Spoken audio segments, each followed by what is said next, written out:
ডিউটিতে ফাঁকি দিচ্ছেন। না ম্যাডাম, কি বলি?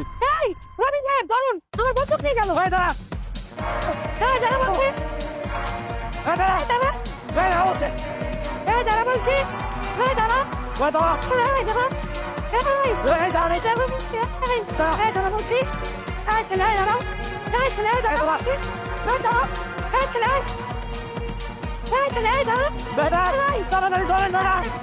এই দাঁড়া বলছি, এই দাঁড়া, এই বাড়ি ঘর ভাঙছে, আপনি গান্নার দোয়াই নাকি আপনারা বাড়ি ঘর ভাঙেন না ভাই? তাই কোনো কথা কবি না, টাকা দিছিস, টাকা দিবার বারস নাই, এখন থেকে এই বাড়ি আমার, বাইরে বাড়ি থেকে বাইরে বাইরে, আমি যাবো না, আমি শুরু করছি।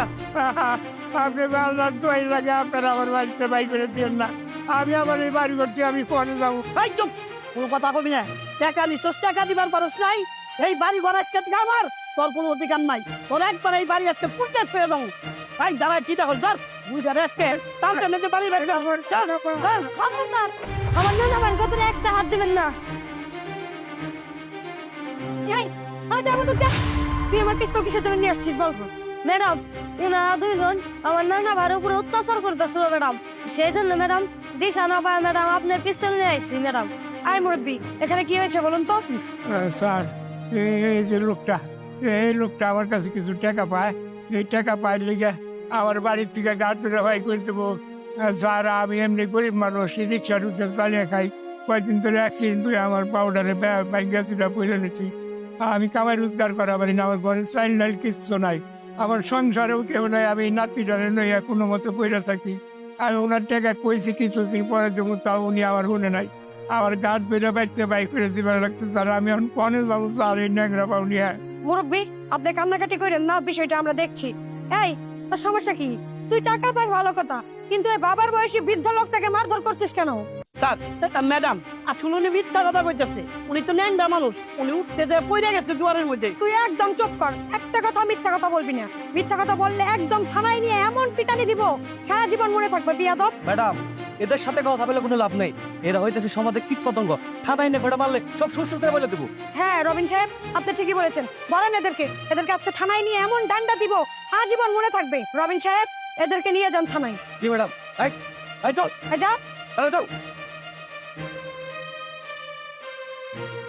আর এই পিচ্ছি, তুমি যে কাজটা করেছো অনেক বড় অন্যায় করেছো, তুমি পুলিশের পিস্তলে হাত দিয়েছো, এরকম আর ভুল জীবনেও করবে না। তুমি ছোট বিদায়, তোমাকে আমি মাফ করে দিলাম।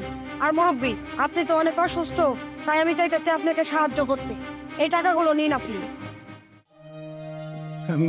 আসলে মুরব্বী, আমার তো বাবা নাই, আমার শুধু মা আছে, আমি মায়ের সাথেই থাকি, আর আমি চাই আপনাদের দায়িত্ব নিতে। এতগুলো টাকা আপনি আমার দিলেন, আল্লাহ আপনার বাঁচিয়ে রাখুক। আপনি এতগুলো টাকা দিয়ে আমার উপকার করে দেন, আমি কি আপনার এই ঋণ আমি কোনোদিন শোধ করা পারবো না। আপনি যদি ঠিক সময় মতো না আসতেন, তাহলে ওরা আমার এতক্ষণ গাড় ধরে বাচ্চা বাইক করে দিত। আপনার আল্লাহ বাঁচিয়ে রাখুক। আচ্ছা, ধন্যবাদ দিয়ে আমাকে লজ্জা দিবেন না, আপনি তো আমার বাবার মতো। তাহলে আজকে আমি আসি। আর এই পিচ্ছি, ঠিক মতো লেখাপড়া করবা, আর এইরকম কাজ করবা না মরে ভুলেও, মুরব্বী। তাহলে আজকে আমি আসি, আসসালামু আলাইকুম। ওয়ালাইকুম আসসালাম। রানা ভাই, চলো ঘরে যাই। চলা না